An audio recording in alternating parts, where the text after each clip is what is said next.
Now, here is Ticky Fullerton on Your Money. Yes, hello there, I'm Ticky Fullerton.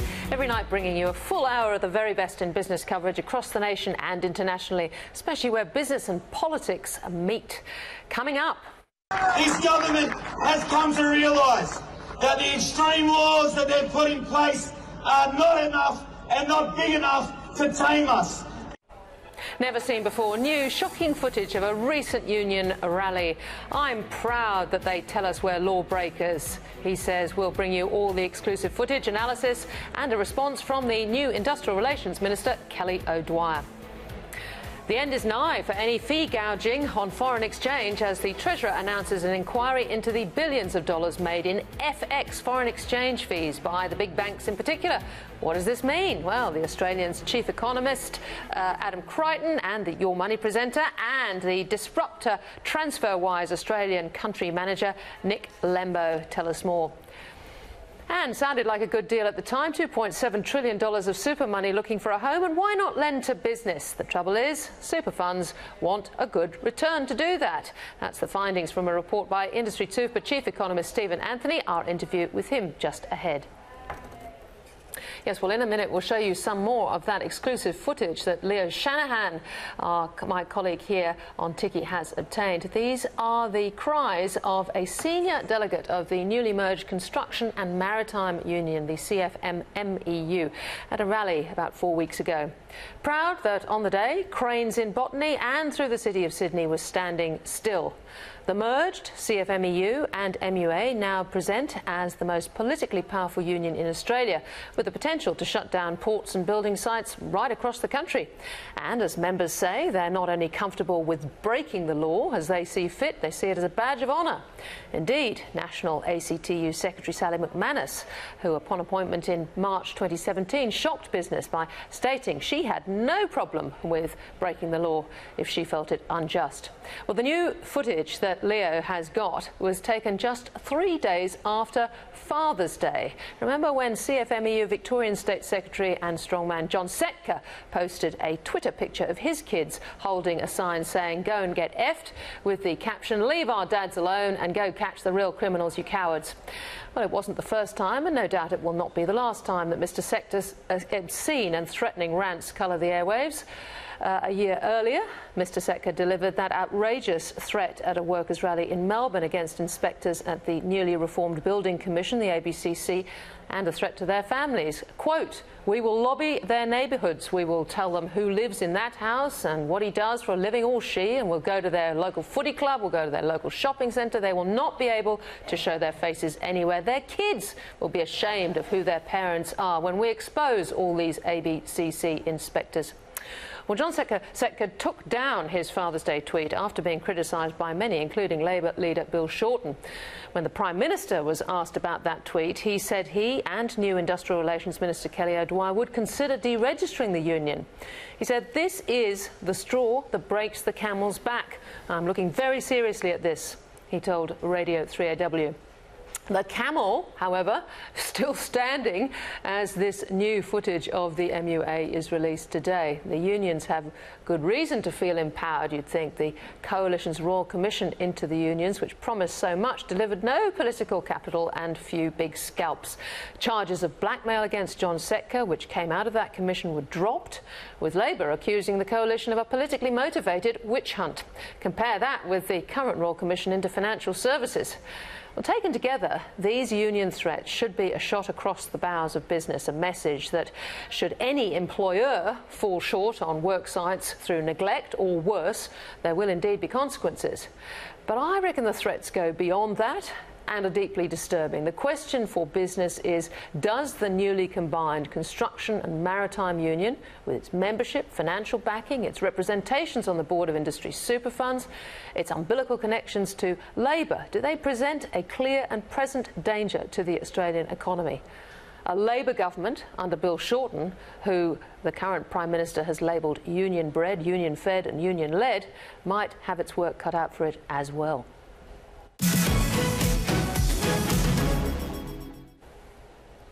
Well, let's have a look at this footage and let's bring in Your Money business reporter Leo Shanahan, who has got his paws on this exclusive vision. Now, what's the background to this, Leo? The background is this was a September 6 stop work rally by the union. It's a series of unions took action this day, including the new MUA, and merged with the CFMEU. That was court. That was a court decision. No, well, this goes back to a decision that allowed them to have a day of stop work action on September 6. So it was protected action. But they merged as a result of the court. So there was earlier this year, this union merged to become, by pure numbers, it's the second largest, but by far as industrial powers, the most powerful union in the country. Indeed. Now, this speech, which you'll hear from Paul McAleer, who's the head of the MUA in Sydney, he gave this speech, and on the day it was actually a public speech in Albert Park, and you'll see there was actually some other media in attendance, but what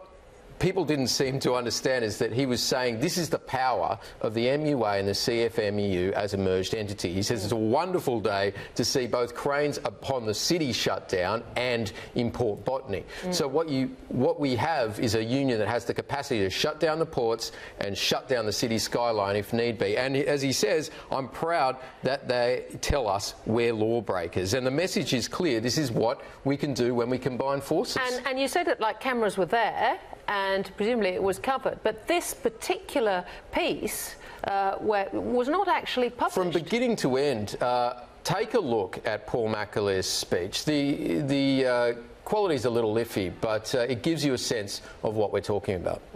Introduction, but it's Paul McAleer, the Secretary of the Sydney branch of the Maritime Union Australia Division of the CFMEU. Thanks, comrades. Finally got a microphone that sits right at the right level. Usually it's a bit too tall for me.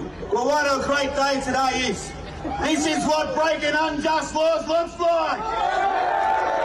How wonderful is that across this city, trains in their dozens are not working. And I can tell you as a maritime worker that there's not a single crane at Port Botany working today either.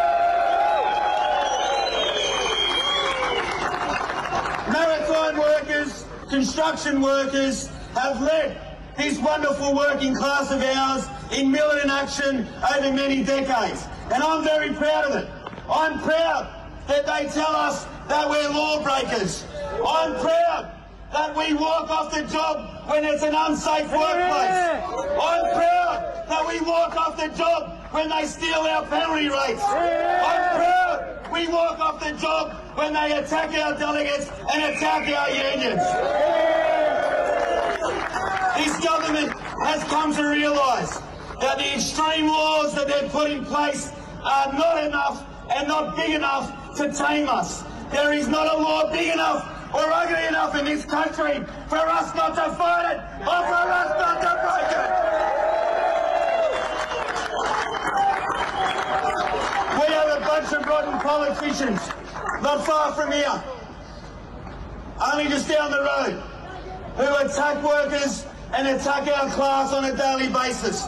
But what today represents that we are big enough and tough enough to take on any boss and any politician. Our rights do not belong in laws. Our rights belong in our hearts. And no matter how bad the law is, we can always say no. And construction workers and maritime workers have always said no.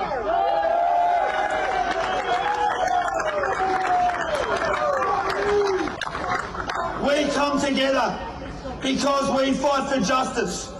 We come together because we fight for safety. We come together because we fight for dignity. And as I've said, there ain't a law big enough to take us on. Because our rights belong in our hearts. Our rights belong in our minds. And no boss and no politician can take away our hearts or take away our minds.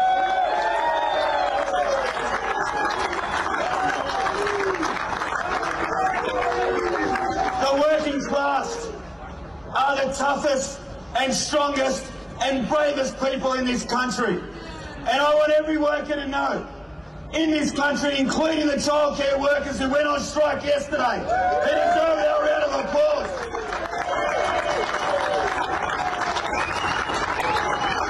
Whenever a worker fights for justice, you will see an MUA flag. Whenever you see a worker stand up against unjust bosses, you will see an MUA flag. And whenever construction workers are fighting, you will see a maritime worker standing right beside them.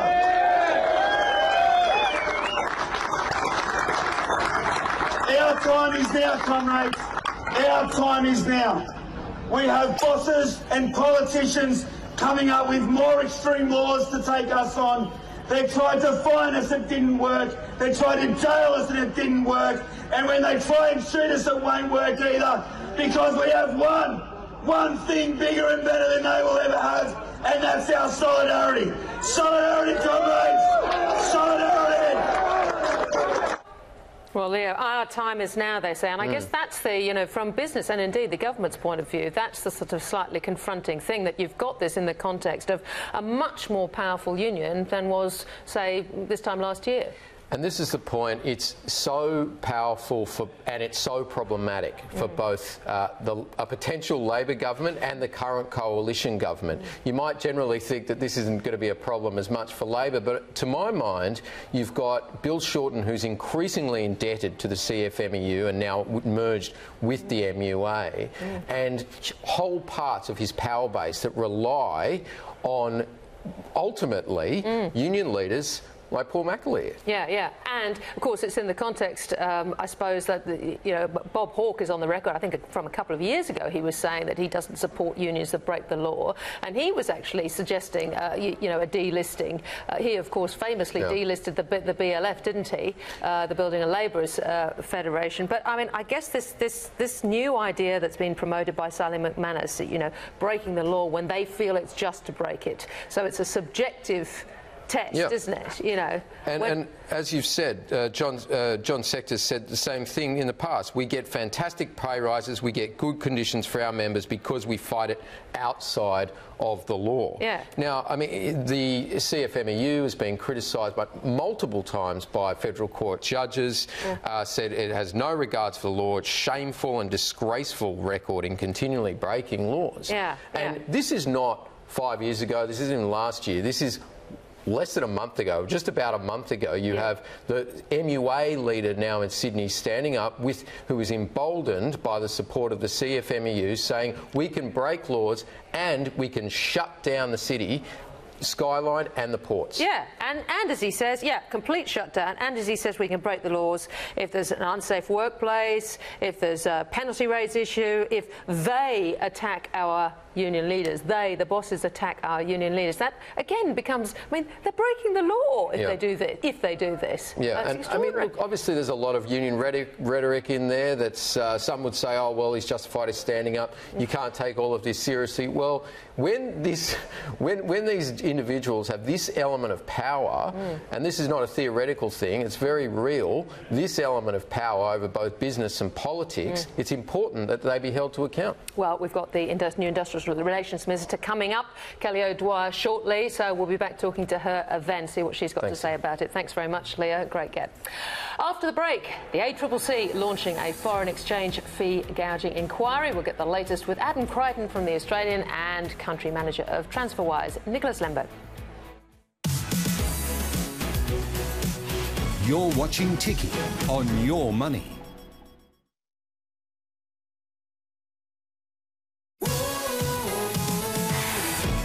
Now, back to Ticky. Welcome back. Well, the ACCC is launching an investigation into foreign exchange services across the country. The probe is focusing on price competition among foreign currency suppliers, as well as how easily new entrants can compete in the market. The ACCC Chair Rod Sims says the big four banks are amongst the major companies put under the microscope, with the inquiry to find out why companies are consistently charging high prices. The final report will be delivered to the Treasurer in May next year.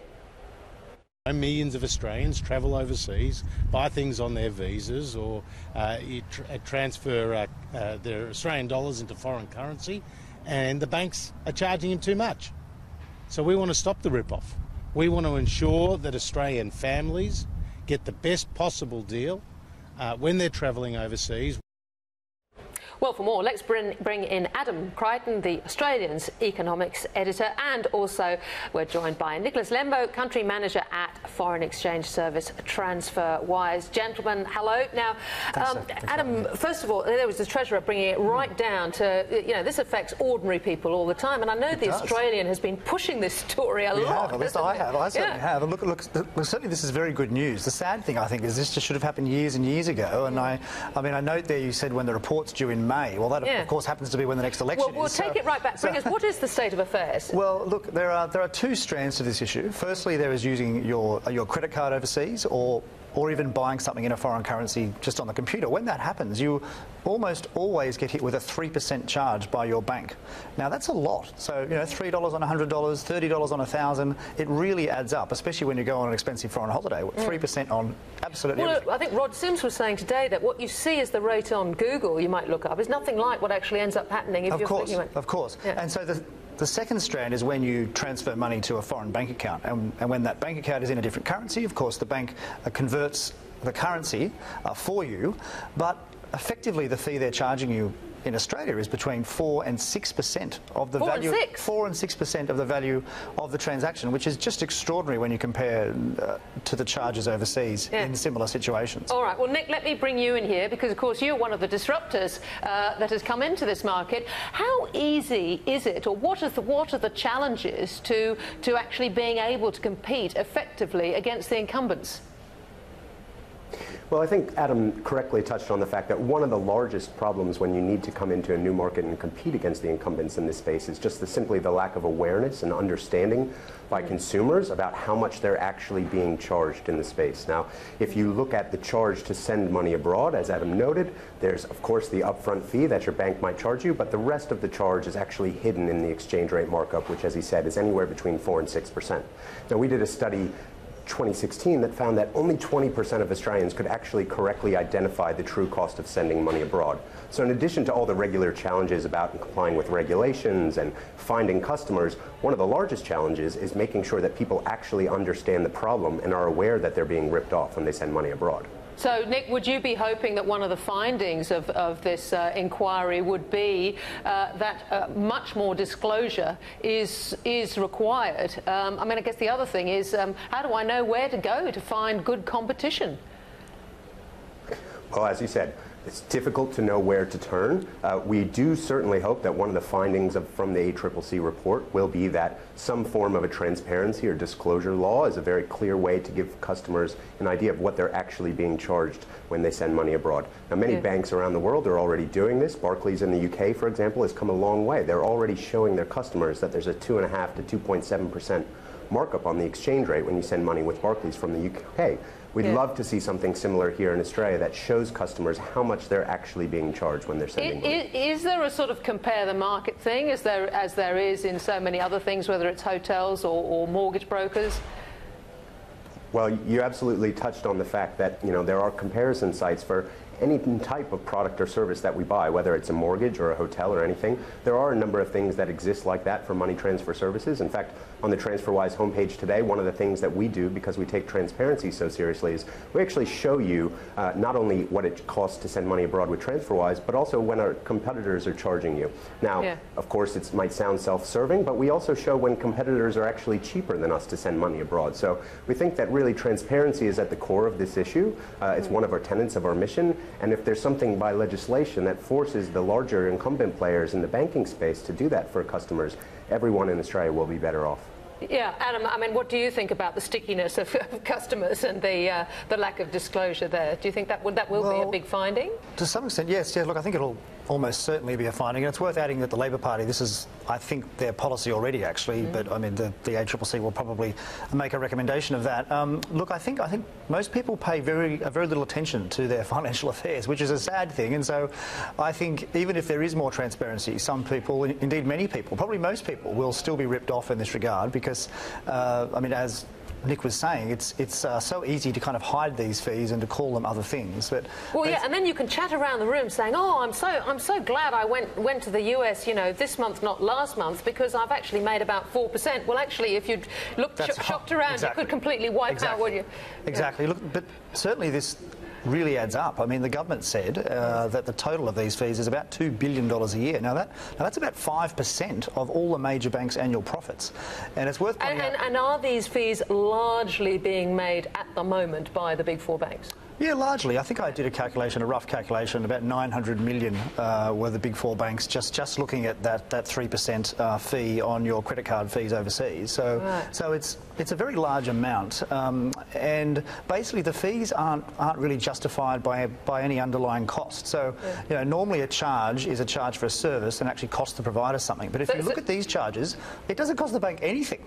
Nothing. So, I mean, if there are findings which really level the playing field quite considerably, that'd take a bit of cream off the top of the profit. Oh, yes, certainly, certainly. And of course, all this is happening at the same time as there's a Royal Commission, and there'll be other changes. So, look, if I was a owner of bank shares, I'd be a bit worried. Yeah, right. Nick, how just on markets? I mean, do we have any idea what how much of a market share the disruptors have at the moment in Australia?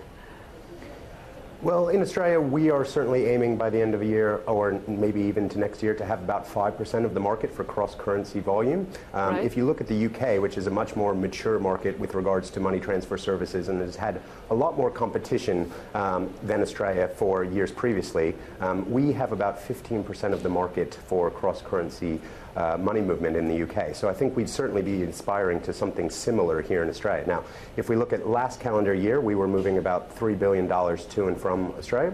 This calendar year, we're on track to do about $6 billion. So there's a 100% growth rate there, which I think signals two things. One, which Adam touched on, is that there's been a severe lack of competition. And the second thing is that more consumers are realizing that they're getting ripped off and that there are alternatives out there. Yeah. Do you think it'll also make a difference as, you know, open access in terms of the public's data with banks, which is also happening at the same time, means that you're going to be able to move between or use access to customers will be much easier? Well, I think one of the things that the Open Banking Initiative and the way that that unfolds kind of signals is that, A, that there's a greater understanding within banks and within policy circles that this is something that needs to happen, but also, B, that there's large appetite from consumers for fintech alternatives that offer cheaper and faster and more convenient services, and that standing in the way of those types of disruptive services is not going to be for the benefit of the Australian consumer or the small business. Right. Well, look, it's a very interesting development, I must say, with quite a lot of impact, one would think, on the banks. But Nick Lemby and Adam Crichton, thank you very much for explaining it for us. Thanks so much. Well, now to other political news here on the home front. The Prime Minister has accused Labor of compromising the integrity of the Banking Royal Commission. The opposition making the most of poor public sentiment for the banks, announcing a listening tour to hear from victims external to the official inquiry.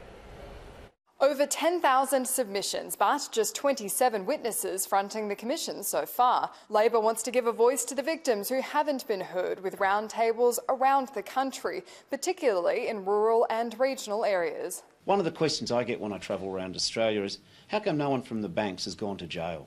However, Mr Shorten chose to hold the first roundtable in Melbourne, where the bulk of the hearings have been heard, and met with a handful of victims who didn't get to front the Commission. And, interestingly, one who did. And Ryan also spoke in the small business round of hearing. But for people unlike Ryan Lowe, who didn't get to give evidence, Labor wants to give them a chance to vent their concerns. Despite ongoing criticism that Scott Morrison originally voted against the Banking Royal Commission, the Prime Minister's certainly not giving away any free kicks. So my message to Bill Shorten is, stop playing politics with the Royal Commission that's supposed to be independent. Politics is about who's got the power. And the problem is in the banking sector, the banks and the CEOs, the boys getting the big bonuses, they've had all the power. And consumers have had no power. That's political. However, at the end of the day, it's not up to the government or the opposition to extend the Commission. It's up to the Commissioner, and he hasn't asked for it. Quite clearly in the interim report that's been released by Commissioner Hayne, that all of these issues that are being raised in these submissions are being taken up in what they're finding. The final report is still scheduled to be made public next February. Annalise Nielsen, Sky News, Canberra. After the break, rates on hold again, plus our exclusive interview with Industrial Relations Minister Kelly O'Dwyer coming up next. This is Ticky on Your Money, covering the big business stories.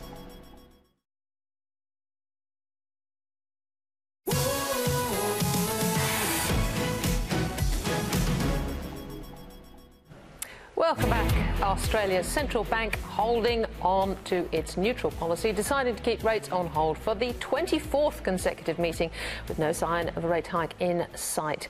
The decision leaving the RBA is somewhat of an outlier compared to its global peers, with 20 central banks around the world raising rates in just the past 2 months, while the rate gap between Australia and the US is at the highest levels it's ever been.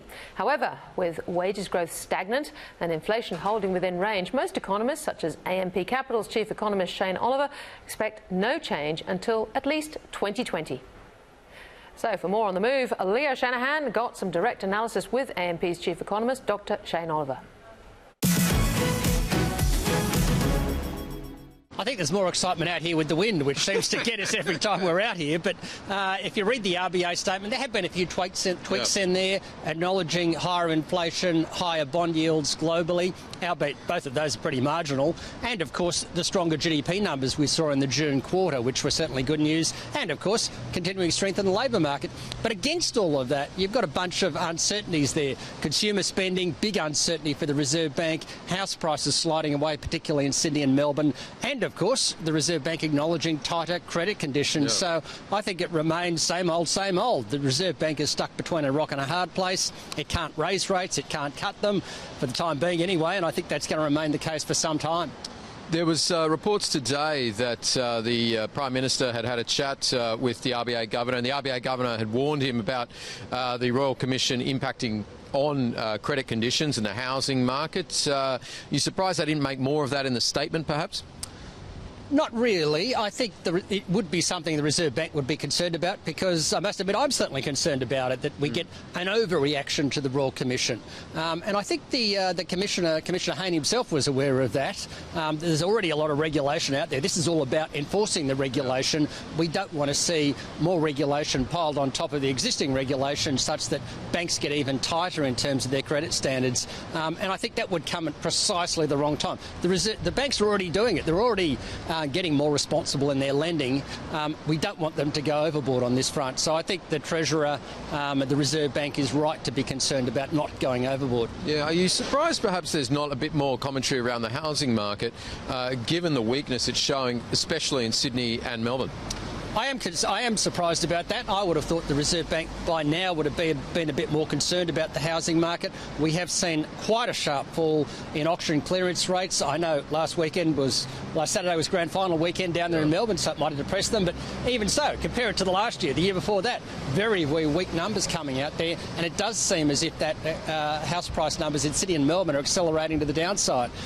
So that, combined with all the evidence we're seeing of banks tightening their lending standards, I think would have to be of concern to the Reserve Bank, and certainly would be stopping them from raising rates in this point in time. I am a little bit surprised they don't make more mention of that. Yeah, especially given the banks are lifting them out of cycle. Does it make this decision slightly, well, I guess somewhat irrelevant, given the decision by the banks to continually lift out of cycle? It does. I mean, the Reserve Bank seems to have handled that twofold by saying, on the one hand, rates are still very low, and on the other hand, saying some of the lenders did actually cut their rates for new borrowers. From what I saw, it was only one major lender, but let's take that as it is. So the Reserve Bank doesn't seem too fussed about it at the moment, but I guess the fact that, on average, when I look at it, we have seen a rate hike, that is doing the Reserve Bank's job for it. So certainly an argument against them moving prematurely and raising rates. So we have this situation where GDP is going quite well, tracking along, as is unemployment. Employment doing very well. House prices still going down, and inflation just not moving up. At what point does the bank say, OK, we're just going to lift anyway because conditions, on balance, are pretty good? I don't know that they will get to that point. Not at the way things currently stand. The Reserve Bank has a 2 to 3% inflation target. We're at the low end of that target. I reckon the Reserve Bank would think, well, if we just raise rates anyway, then we'll never get the inflation rate back to the midpoint of that target, because the populace out there, ordinary Australians like you and me, won't believe them, won't believe that we're ever going to get back to that target. So I think to get higher wages growth, to get inflation back to that target, you need to have people believing that at some point we will get there. Raising rates now and forgetting about it, I think, would be the last thing, the worst thing they would do. What does full employment look like? I asked this of another guest earlier. If it doesn't look like this, what does it look like? It looks like, I think it looks like unemployment well below 5%, probably around 4.5%. We're getting 3.9 in the US, whatever it is at the moment, 3.9% in the US. And it also means underemployment being a hell of a lot lower. Currently, if you add in unemployment at 5.3 plus underemployment around 8.1 I think it is, you get 13.4%. That is a very, very high number to have 13.4% of your workforce either unemployed or underemployed. Well, we want to do more, basically. Yeah, those people who are underemployed, they want to work more hours, because don't forget, to be classified as employed, you just got to work 1 hour a week, and then you're not unemployed in the official definition. So I reckon you've got a long, long way to go to get that labour underutilisation rate down from 13.4%. Probably needs to come down to where it is in the US at around 7.5. All right, a man who certainly works more than 1 hour a week, Shane Oliver, thanks so much for joining us. My pleasure. Thanks for having me. Leo Shanahan talking to Shane Oliver there from AMP. Well, let's talk about lending and borrowing. We have got these low rates, but in the super sector, Industry Super Australia is now arguing that under the right circumstances, funds could delve into direct lending for local businesses. So we're talking about this massive $2.7 trillion in super funds actually looking for a home in the small business sector. Now, you might have heard the idea put forward by billionaire and Visy CEO Anthony Pratt a little while ago now. Well, in a new report, Industry Super finds benefits in businesses borrowing from super funds. But, and here's the but, it also argues that any arrangements need to offer attractive returns to the funds. So what exactly are funds asking in return? Well, for more, I'm pleased to welcome Stephen Anthony, Industry Super Australia's chief economist. He's up here in Sydney at the desk, which is terrific. Stephen, so this was a great idea, a great vision. I can remember when Anthony Pratt, and I think Gina Reinhardt was there as well. And in fact, Visy has actually done its own deal with the banks, hasn't it? That's right. So intermediated through Westpac, they've dealt with IFM investors and Australian Super to raise loans. And IFM Investors itself represents a lot of industry super funds, doesn't it? That's right. And they've been running a direct lending business for about 20 years. Just a niche business, not a mainstream one. Yeah, but the vision is basically, I mean, I'm being crude here, but we've got all this money trying to find a home. And how can we get it into a sort of lending market to business? That's exactly right. So Gary Weaven's vision, and also the Pratt vision, is to use default superannuation as a means to raise productivity across the economy, build a bigger economy, and therefore do well for our members, but do well for Australian business. But it's not attractive to industry super. Your report finds. Why not? Well, at the margin, what we need is that right risk-return scenario that makes it attractive for us to invest there. At the moment, there's lots of profitable alternatives for our funds to invest into. So including equities. Well, yeah, that's exactly right. Yeah. So, the point is that especially where our comparative advantages is into long-term borrowing. Yeah. Now, what's been sort of proposed? Yes, because your money is there on behalf of members who are going to stick it there for a long time because they're default super. That's exactly right. Yeah. And so when a firm comes to us and says, look, we want long-term capital, it starts to sound to us like an equity investment that they're after. And so we just want that priced accordingly. Yes. Now, however, the Reserve Bank of Australia has found that there's at least a 500 or 600 basis point distortion in the Australian economy, which is a market failure for small business borrowing. Right. So right now, and we've seen... How has that been allowed to happen? How is this because of the way small business has been borrowing? Yeah, look, the history of this is financial deregulation. If you go back to the early 1990s, 1 in every $2 created by an Australian bank was lent to an Australian business. Yes. Usually an SME. Yes. Which is a small business, yeah. That's right. So over the last 5 years, that ratio has diminished to a trickle. So basically, SMEs, small businesses, have been constrained to borrowing against their residential housing assets. Yeah. Once again, fueling the housing cycle. Yes. Right. Now, what we're saying is that in conjunction with the banks, who would have to intermediate for us. Yes. Wow, Industry Super working with the banks. With all the banks. With all the banks. Right? Yeah. They would be the eyes, they would be the feelers. They know They know the credit. That's right. Yeah.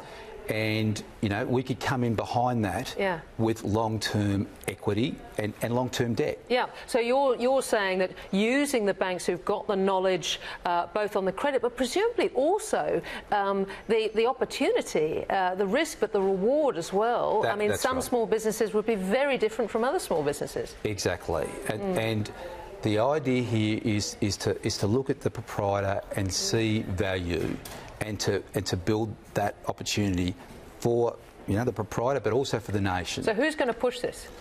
Well, we're pushing it. Yeah. This is a discussion paper. You know, we I mean, you fellas have got the money. We got the money and we've got time, and we're patient, and we're trying to paint a big picture, picture of the future economy. Yes. We're worried that, you know, there are missed opportunities. We're worried that people are just shut out of these markets, and that there is so much sort of argumentation going on. Well, I mean, we're hearing that one of the knock-ons of just the Royal Commission going through into financial services is that credit is really drying up, and especially at that sort of small to medium enterprise end. That's exactly right. So 2019 and 2020 could be grim years for the Australian economy unless governments and players in the financial sector act now. Yep. So what's been the response from banks? I think it's a little early, Ticky, but hopefully. But in terms of their social licence, I mean, surely this would be something that they would at least look at. Well, absolutely. Look, we've had a lot of cooperation in drafting this discussion paper. Yes. From all sorts of players that, you know, usually aren't so enthusiastic in being involved in these projects, because I think people see that at the end of the day this is a win-win for everybody. Yes. So that's encouraging. And then there are innovative operators out there sort of setting up new startups like Joseph Healy at, you know, Judo. Yes. That really sort of get this idea of you know, not just lending against collateral, but small business lending that essentially goes back to the model of the 1990s. Well, interestingly, I was going to say, are any of the big, the sort of disruptors that are growing now, the alternatives to banks, would they be looking at this space on the business side? Well, that's right. I mean, I think that Judo has money from Abu Dhabi and the Canadian teachers. Yes. And I understand that, you know, John Fraser has just joined their board, so they're for real. Right. So indeed. Treasury. So the question, yeah, that's right. So the question is, well, why can't super funds and others do better than foreigners in investing in this area? Yeah. IFM Investors are a very interesting player in all of this. I mean, presumably, because it's got so many fingers and so many pies, I mean, would they be a central part of this? Well, absolutely. So they've been the leader. Yes. They've been in this game for 20 years. Yeah. But the issue is that we just don't have the sort of the sensitive touch to identify the opportunity that's out there relative to an Australian bank, you know, a Big Four player, for example. Yeah, because they are the ones that have the branch managers in their branches with the relationships with the with the small business. Okay, so you're saying it's going to take maybe 12 months to crank up? Do you think? Well, you know, potentially longer, Ticky, but look, where there's a will, there's a way. So if somebody can think of a way to get this moving, well, let's get going. Terrific. Stephen Anthony, it's a very, very interesting report. Thank you very much for joining us. Thanks for the opportunity. OK, well, after the break, we'll see you after the break, and hopefully with the Minister, Kelly O'Dwyer.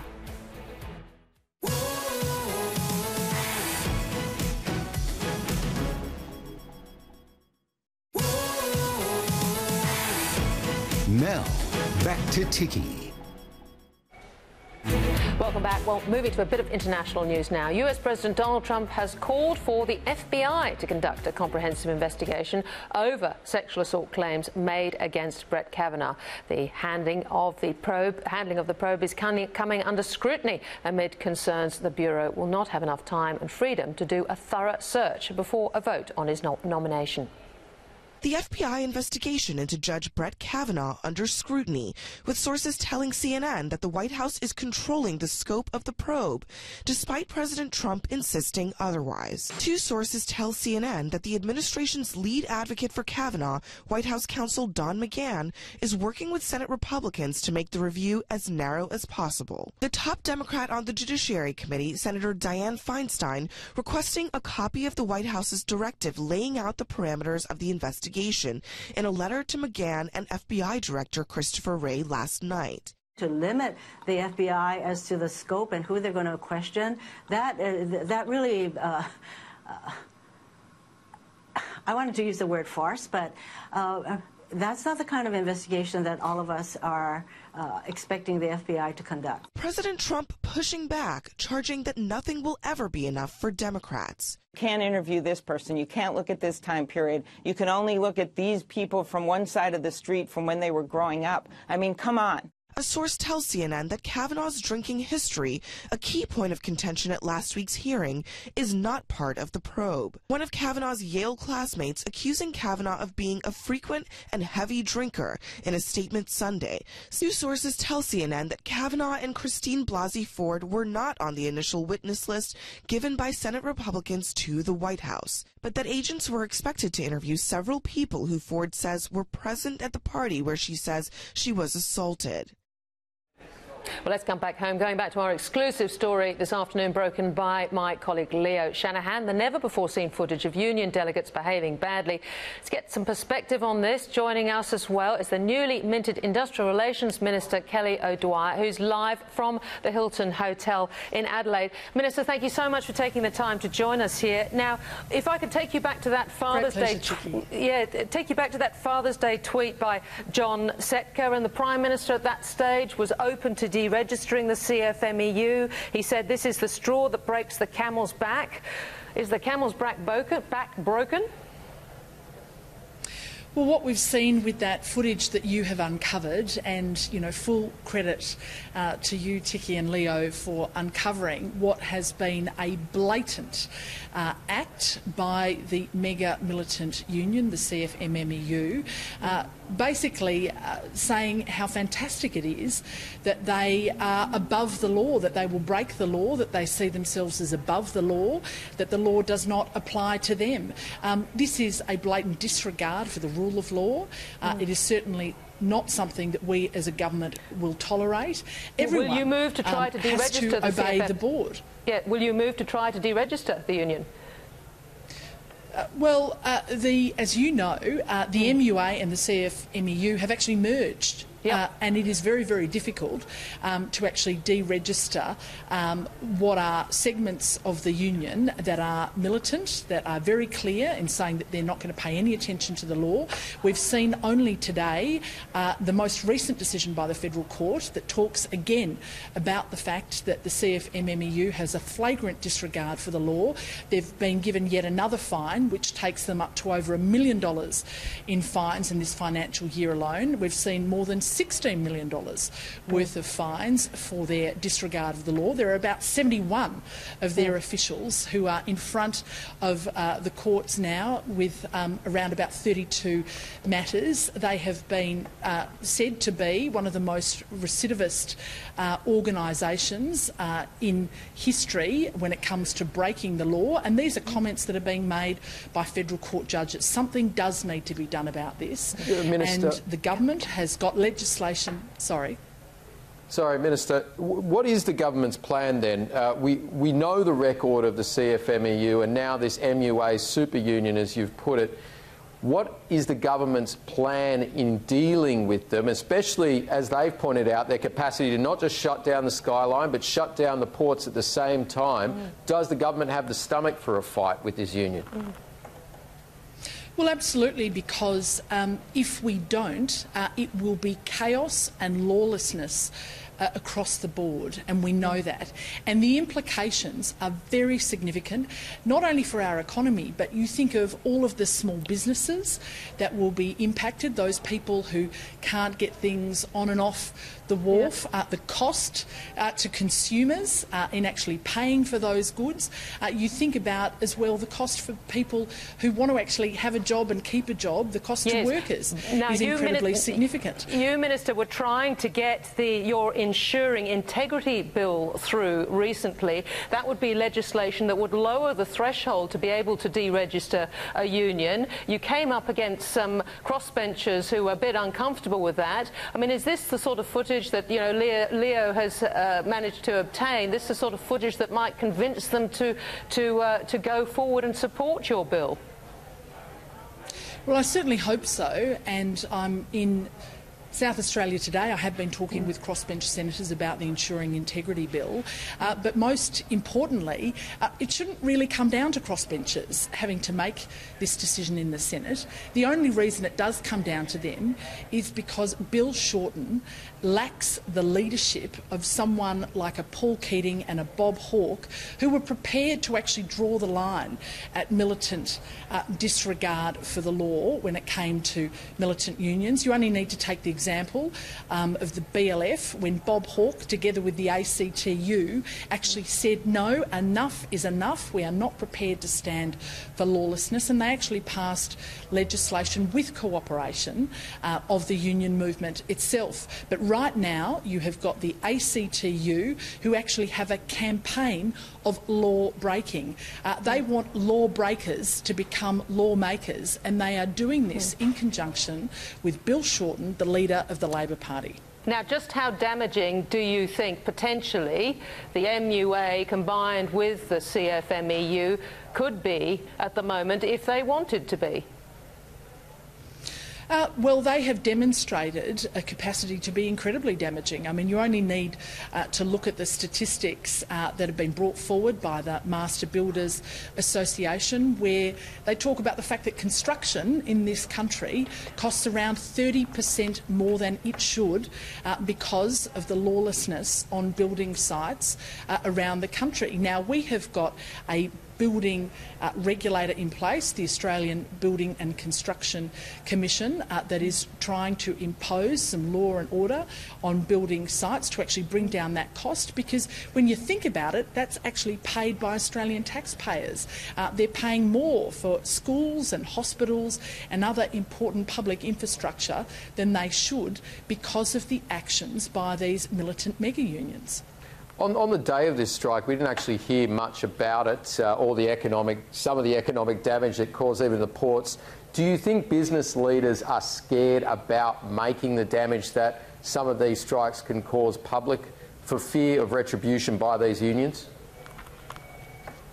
Well, there's no doubt that one of the key tools of this militant mega union is thuggery and intimidation and black bans, and they have shown no regard for the court system or the penalties that can be imposed.